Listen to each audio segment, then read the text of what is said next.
Hello, everybody. Let's try that again. Maybe the hand waving will make Facebook go live. There we go. We are here. We made it. Welcome, everybody. Quick little announcement, by the way, for those of you guys who are following along. I'm looking for somebody who, by the way, who runs an agency where you are spending all your day in a Facebook ad manager or a Google ad manager. We've actually figured out how to run our agency without an ad manager, meaning like I literally never have to log into that thing, which is to me the ultimate freedom lifestyle, to not have to be tethered to the damn laptop all the time. If you're interested in that, I mean, we've helped people go from like $10,000 a month, $20,000 a month to $100,000 a month and get out of the meetings, the phone calls, the sales calls, and the jazz hands. They do really help, Cole. I'm glad you like it. And as well, to get out of the ad manager. So if that's you, reach out. I want to send you a little video about how we might be able to help you, and I might try and sell you a mastermind that'll blow your mind up and change your whole course of existence to a much easier way of running an agency. So other than that, let's get into the good stuff. Ladies and gentlemen, boys and girls, children of all ages, Frankie Finn proudly brings to you our weekly Q&A. All right, Mark's up first. Mark says, agency owners who have gone all in and moved from service-based to product offering, been reading the Built to Sell book by John Warrillow alongside the Automatic Clients book, and was like, okay, this makes a lot of sense. In fact, selling a product before is where I really excelled before selling that business a few years back. Take one thing and sell the crap out of it. The example was generalist agency moves into selling just logos. I'm sure this group would have the people who have done it out of all the groups I'm in. Currently, I provide leads to service-based owners using paid media channels, Google, Facebook, anywhere I can get a paid ad, I'll run it. I'll start with one that's easy to get wins with, and then I omnipresence the crap out of it by bringing on more media channels and linking and tracking them all together. Is it just a matter of giving the process a name and calling it product? Sure, there is more to this. First-time caller, long-time listener in the group, but hey, I'm learning to ask more and more dumb questions lately, so it works so far. What do you guys do? Any advice or thoughts? Mark, no dumb questions, by the way. I actually think that's a really intelligent question, but even still, like, you know, dumb questions are cool too. So here's the deal. Built to Sell by John Warrillow is a hell of a book. And it really makes the point that selling one deliverable and having a systematic process again and again is like where it's at. Where I think it screws up a little bit is it implies that the deliverable should be your one thing. When in reality, what you want to do is narrow down to like a vertical and an outcome. So I'll give you an example. Like for the last, I don't know, like 2-3 years, we've sold motorcycle cases for lawyers. Like that's an outcome for injury lawyers, right? So it's got a specific who it's for, an injury lawyer. It's got a specific outcome, motorcycle cases. And when you put the two together, and so what we're optimizing is not a logo, but a systematic process. And so what ends up happening is the lawyers get the same ads, the same landing pages, the same lead forms, the same everything. I mean, we modify them, like customize, so that, you know, like it has the lawyer's colors and it has their phone number and their picture, but otherwise it's all the same deliverable over and over. And so that's what you want to build your processes around. What I think, the idea that like you just want to sell logos, like you don't actually want to be known for a deliverable, you want to be known for an outcome.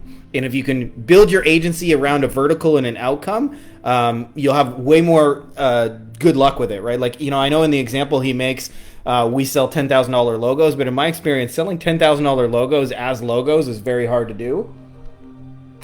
If you're selling that as part of a branding package for a New York Times bestselling author, that's a different thing, right? That's a New York Times bestselling author, and an outcome, branding, even though that's kind of like a wishy-washy outcome. So that's the key with is take the Built to Sell methodology of doing one thing and doing it really well, but narrow it down to a vertical and to an outcome. And what you'll find is there's probably like 4 to 10 sub processes. Like for us, we have to have a targeting process, we have to have a copy process, we have to have an ad process, we have to have a running ads process, we have to have an email process, we have a book that we give to the lawyers. So I don't know, there's like 7-8 things that like we actually have to optimize to produce that outcome, and that's what you want to like have set up to be able to like copy and paste your way to awesome income. Malek says, I need help. In my agency, we're able to generate leads without any issues, but fulfillment is the issue. I want to create SOPs and I want someone who can help. Malek, there's a few different ways you can go with that. Way number one is if you're really good at the front end stuff and you suck at the delivery side, like some of us are just better marketers than fulfillment, and I've met people who are the opposite. They're great fulfillment but suck at the marketing side. What I would do is partner with somebody like an operations manager, somebody who has an agency who has a great deliverable that you can go out and sell on their behalf, or perhaps a white labeler.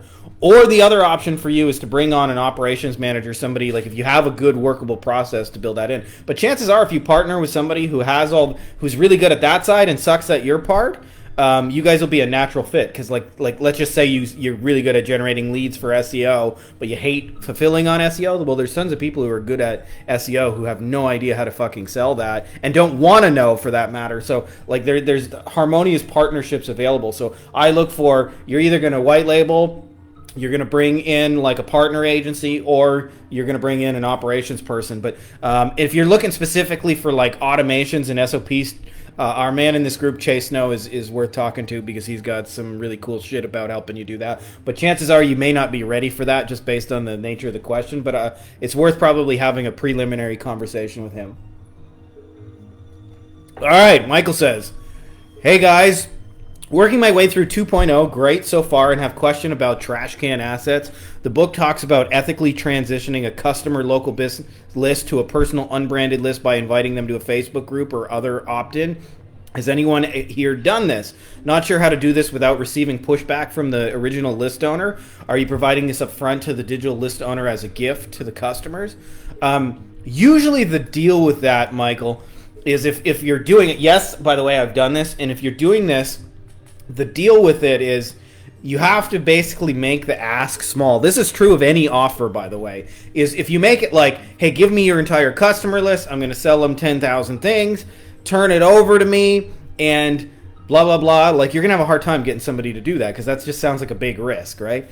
So, like, how I pitch it, I actually just, we're doing this with a lawyer right now. I've had all these lawyers and haven't, like really gone hardcore with their customer list, but I'm starting to now. And one of the things I said to one of my lawyers is like, hey, I had an idea for selling, a couple other like home delivery kind of things to your client list. Would you be open to just running a little test? I'd set up a little Facebook group and I'll set it up. I'll take care of all the details and make you look good. Now, the key with that is the phrase, are you open to a little test? Right? It's like a teeny tiny ask, right? So we're not saying like, hey, give me your whole customer list. I'm going to promote shit. I'm going to sell all your stuff. We're going to do great the next year. Like, I'm not selling a marriage offer. I'm saying, let's just try something small together, see what you think. And that's how you transition from, and then of course, if you make an offer that's valuable to their customers and they make money and they didn't have to do anything, what do you think they're going to want? More, right? So the key with doing that is you just pitch to the upfront part of it. The other thing too, why you actually pitch it small, is because what happens if their customers don't like them, right? Like, that happens, right? Like, if you had a terrible experience at a restaurant and you're on their customer list and they message you and say, hey, come back in for some great food, and you hated the place, chances are you ain't gonna come back in, right? So if they say, fuck you, where's my refund, we're obviously not gonna do more to that list. So the other thing with promising small is you don't get yourself on the hook to have to be the hero to monetize their customer list. So that's how I do it. Just little something small, like, hey, I noticed you got this list. It ain't doing much. I had an idea, like we could put them in a Facebook group and I would, sell them this next thing. Are you open to just run a little test, see if it works? And if not, we'll just, tell them we can't manage it and we'll close down the group. Chances are they'll go for that. That's usually how, if you get pushback, it's almost always because you're asking too big. Sorry, just lost in my notes. There we go. Okay, I see what happened. Michael's got two questions in here. Tamer says, Frankie Finn, watched the training from yesterday, and as always, great stuff. Trying to get my head wrapped around the $100 bill client when it comes to e-commerce physical products. There's no upsell, say, mastermind versus ebook, so wondering how to find when the products are the only thing the client is trying to sell. Do I need to think about a different niche where that opportunity exists? No, I did a little training video, but I actually forgot the most important thing in that training video, which is why I wanted to come back to this question, which is the easiest thing, and this is so counterintuitive, but it actually makes sense when you think about it. The easiest thing to sell more of in an e-commerce business is more of the same thing they just bought. as well as potentially complementary things that go into a package together. So I'll give you an example. I have a friend, I was just talking to her, I don't know, a day or two ago, and she has an e-commerce store where they sell like hair care products and shit. And her best-selling item is this hairbrush. And so she was like, I want to better monetize it. Like, what could I come up with as an upsell? And we talked for a little while about all the things she had tried, and it turned out the single best upsell that she could sell them was more hairbrushes.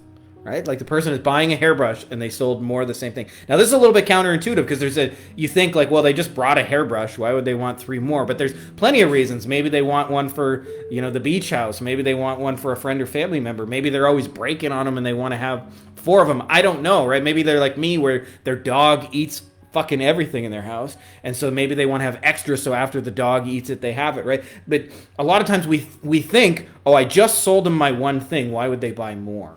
Right?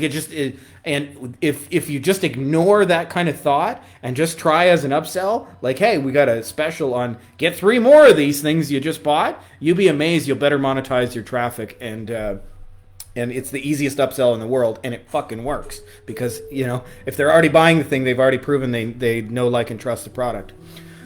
Michael again says, "What's the best offer you've ever seen in your niche?" This is a really cool story, Michael.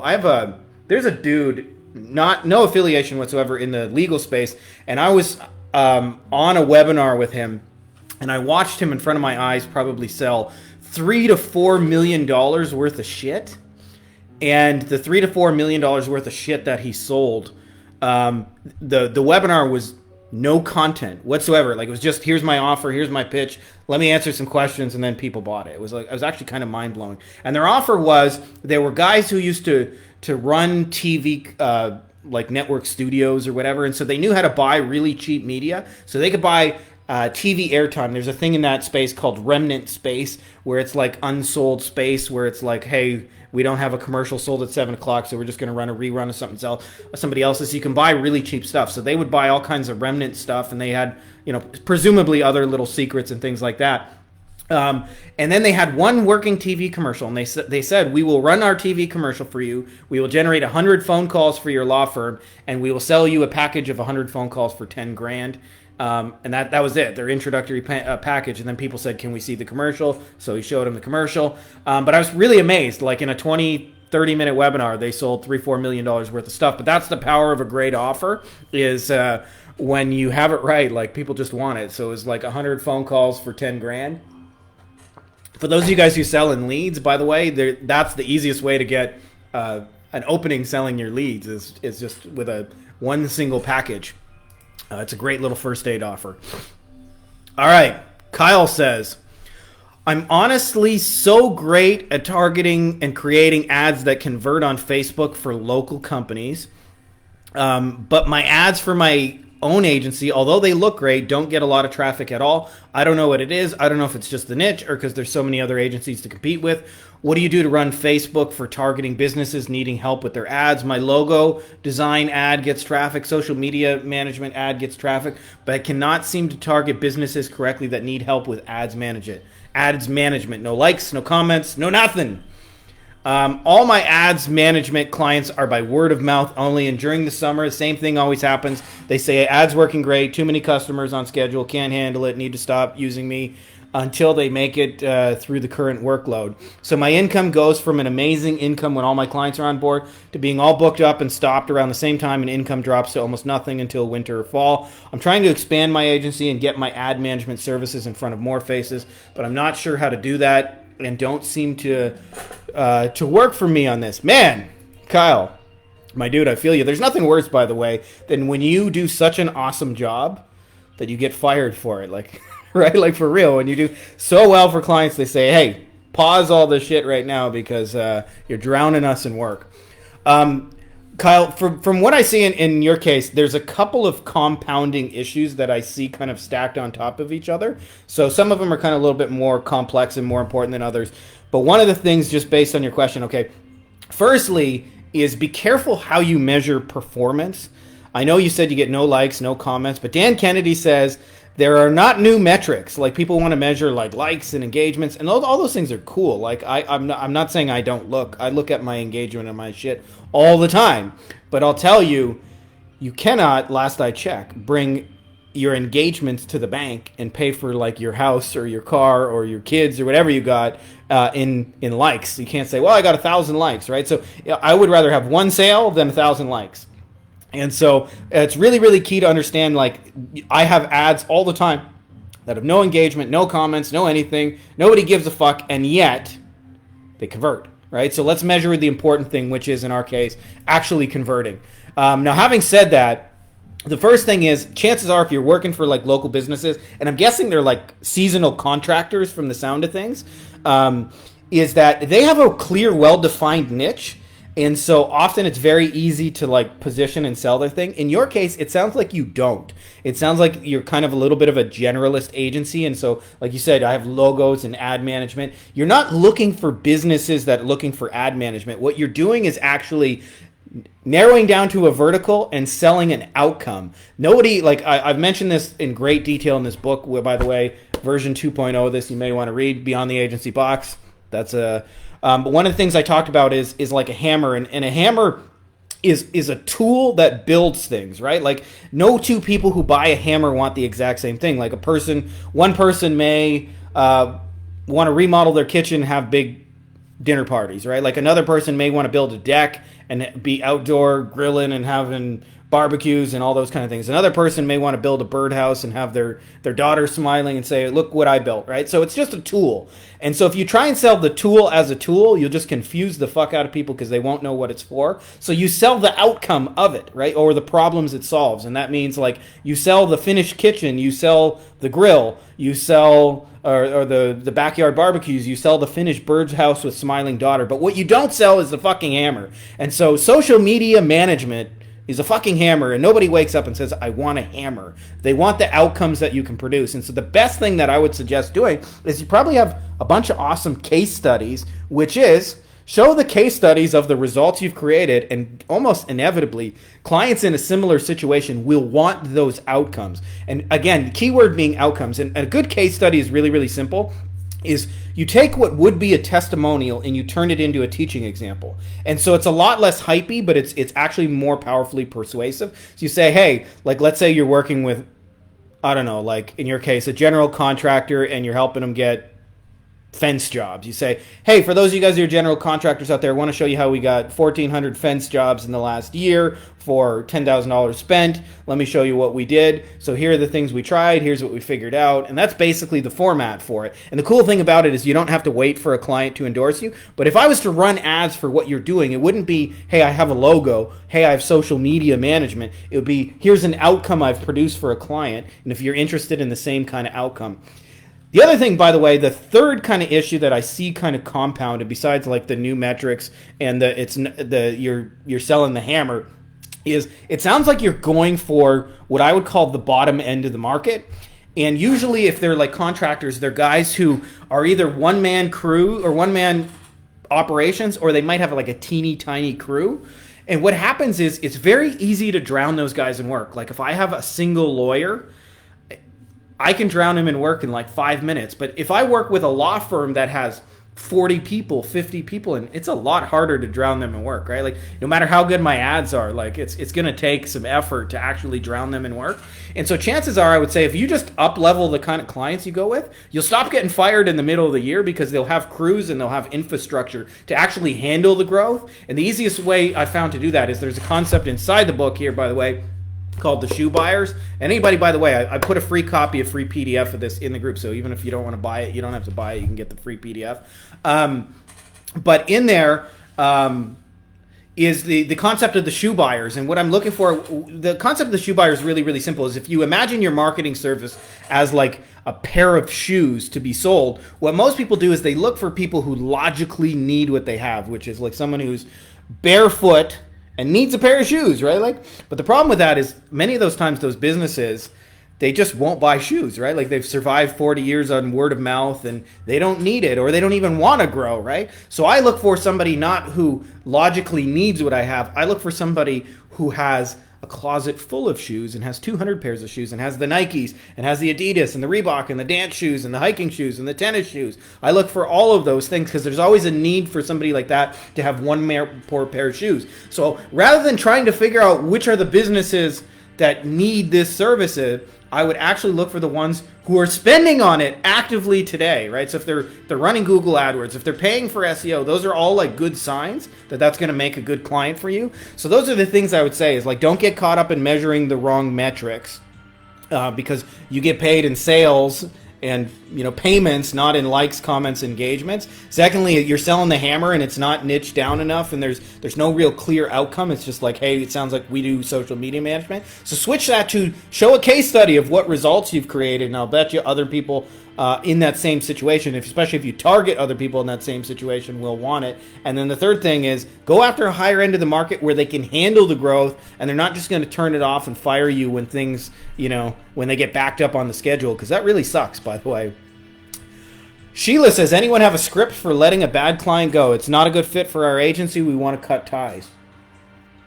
Sheila, I don't know if you were a fan of Seinfeld back in the day, but George Costanza has the ultimate firing a client script. So when he breaks up with a woman named Maura in the show, and there's a whole hilarity that ensues, but George has a standard thing he uses, which it's not you, it's me. And this happens legitimately. There'll be times in your agency where you're shifting or pivoting or doing something new, and therefore you can't really do your agency exactly as it is. So somebody mentioned earlier the book Built to Sell. In the beginning of Built to Sell, he's a generalist agency. He helps all these different clients, and he eventually switches to doing just logos. And so what ends up happening is everybody who's not a logo has to get fired, right? And so they do that, and they say the best way to do it is say, hey, we're choosing to specialize in this one thing because we found we've done it best. And we're going to have to let you guys go. And so what we're going to do to make it up to you is just refer you to somebody who can best help you. It's not you, it's me, right? We're changing the direction of our agency, and so it just doesn't make sense to continue. I've found that getting in pissing matches with clients, even if you try to tell them what nut jobs they are, never helps. So usually just hey, this is the direction we're going. This is no longer a fit. I want to do my best to provide value, so I'm going to refer you to somebody great. Thank you again for the opportunity. It's not you, it's me.